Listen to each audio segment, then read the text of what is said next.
Perkenalkan, nama saya Mesya Anjala Tania dengan NIM 220611020568 dengan dosen pengampu Dr. Imelda Welin Juliana Ogi SEMM.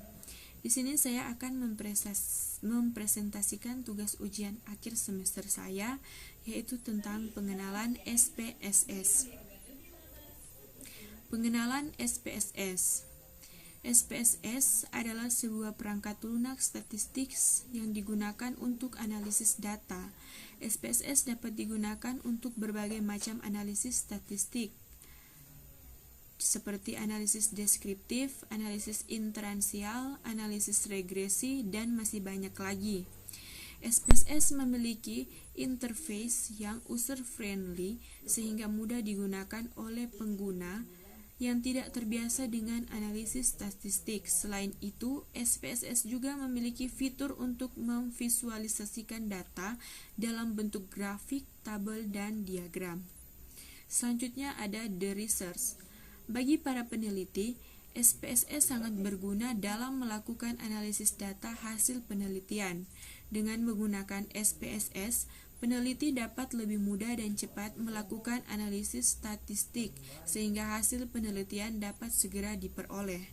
Namun, untuk dapat menggunakan SPSS dengan optimal, diperlukan pemahaman yang cukup mengenai konsep-konsep dasar statistik. Oleh karena itu, sebelum menggunakan SPSS, disarankan untuk mempelajari konsep-konsep dasar statistik terlebih dahulu. Yang kedua ada Chi-squared. Uji Chi-squared adalah metode statistik yang digunakan untuk menentukan apakah ada perbedaan yang signifikan antara nilai yang diamati dan yang diharapkan dalam kumpulan data. Ini biasanya digunakan dalam penguji hipotesis dan analisis data. Uji Chi-squared. Pertama-tama Anda harus menentukan nilai yang diharapkan untuk setiap kategori dalam kumpulan data Anda. Nilai ekspektasi ini dihitung berdasarkan hipotesis 0 bahwa tidak ada perbedaan signifikan antara nilai observasi dan ekspektasi. Uji Chi-squared. Statistik Chi-squared yang dihasilkan kemudian dapat dibandingkan dengan nilai kritis dari distribusi Chi-squared dengan (n-1) derajat kebebasan, di mana n adalah jumlah kategori dalam kumpulan data Anda. Jika nilai Chi-squared yang dihitung lebih besar dari nilai kritis, maka Anda dapat menolak hipotesis 0 dan menyimpulkan bahwa perbedaan yang signifikan antara nilai yang diamati dan yang diharapkan. Singkatnya, uji Chi-squared adalah alat yang berguna untuk menentukan apakah ada perbedaan yang signifikan antara nilai yang diamati dan nilai yang diharapkan dalam kumpulan data. Ini biasanya digunakan dalam penguji hipotesis dan analisis data untuk menarik kesimpulan tentang populasi yang mendasari dari sampel data. Statistik Chi-squared yang dihasilkan kemudian dapat dibandingkan dengan nilai kritis dari distribusi Chi-squared dengan (n-1) derajat kebebasan. Uji Chi-squared. Uji Chi-squared relatif mudah dilakukan dengan menggunakan perangkat lunak statistik seperti SPSS atau STATA. Namun, penting untuk memastikan bahwa data yang digunakan dalam pengujian memenuhi asumsi pengujian, termasuk ukuran sampel, frekuensi sel yang diharapkan, dan tingkat pengukuran. Kesimpulannya, uji Chi-squared merupakan alat yang berguna untuk menganalisis sebuah hubungan antara dua variabel kategori di Indonesia. Ini banyak digunakan di berbagai bidang dan dapat memberikan wawasan berharga bagi para peneliti dan praktisi. Yang ketiga yaitu penyusunan tabulasi silang.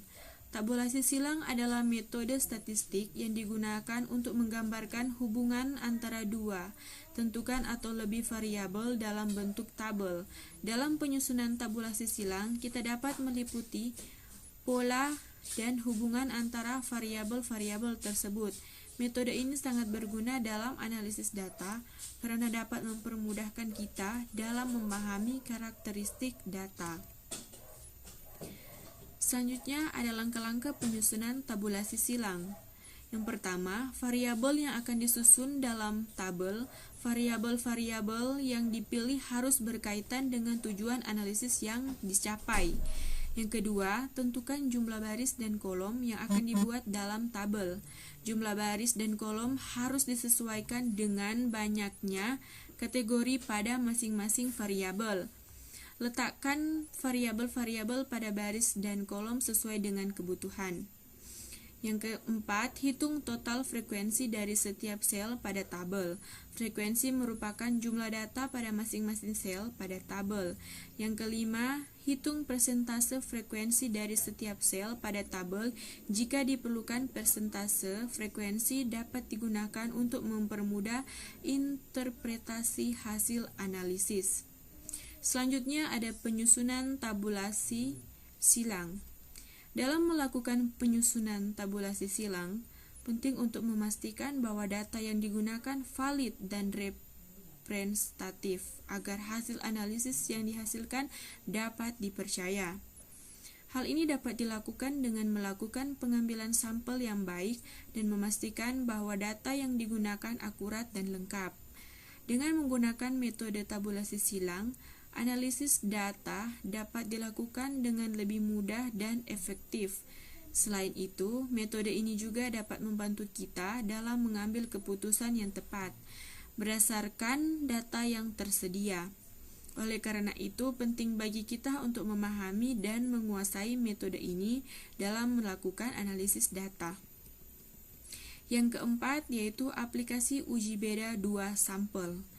Metode statistik yang digunakan untuk membandingkan dua kelompok data atau sampel yang berbeda. Uji beda dua sampel. Tujuan uji beda dua sampel adalah untuk menentukan apakah terdapat perbedaan signifikan antara kedua kelompok data atau tidak.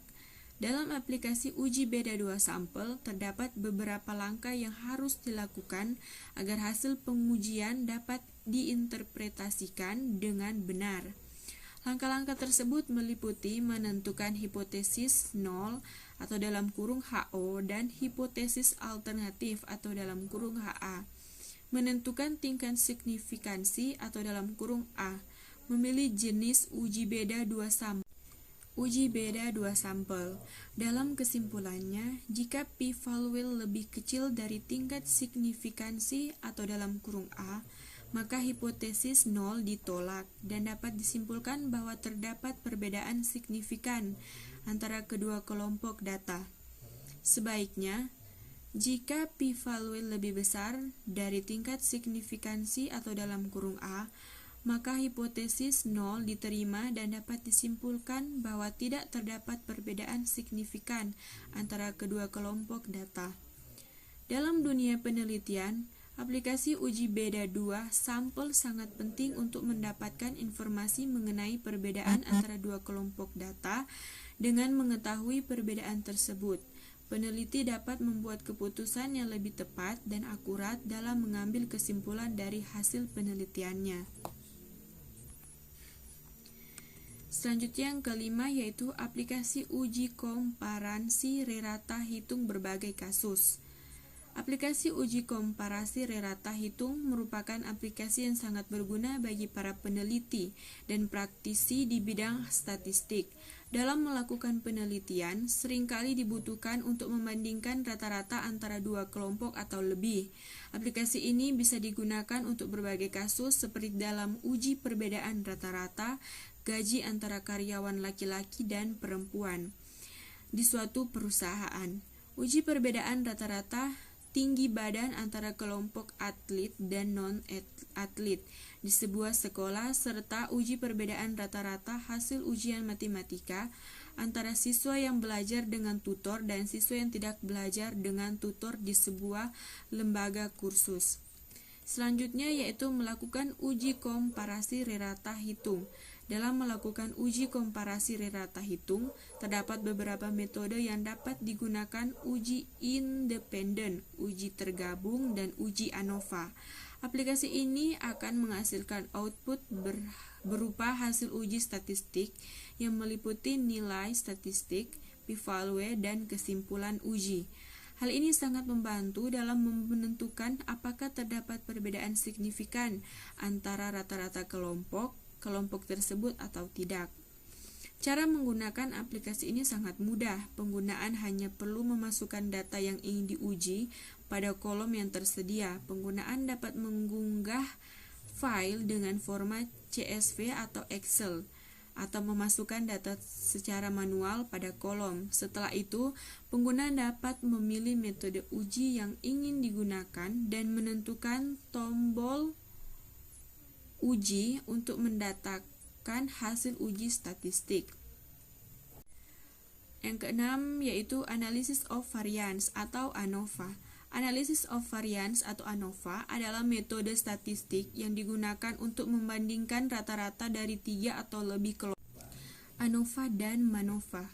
Keduanya merupakan teknik statistik yang sering digunakan untuk analisis data dalam berbagai disiplin ilmu, seperti ilmu sosial, kesehatan, dan bisnis. Pemilihan metode yang tepat tergantung pada tujuan penelitian, struktur data, dan asumsi yang digunakan.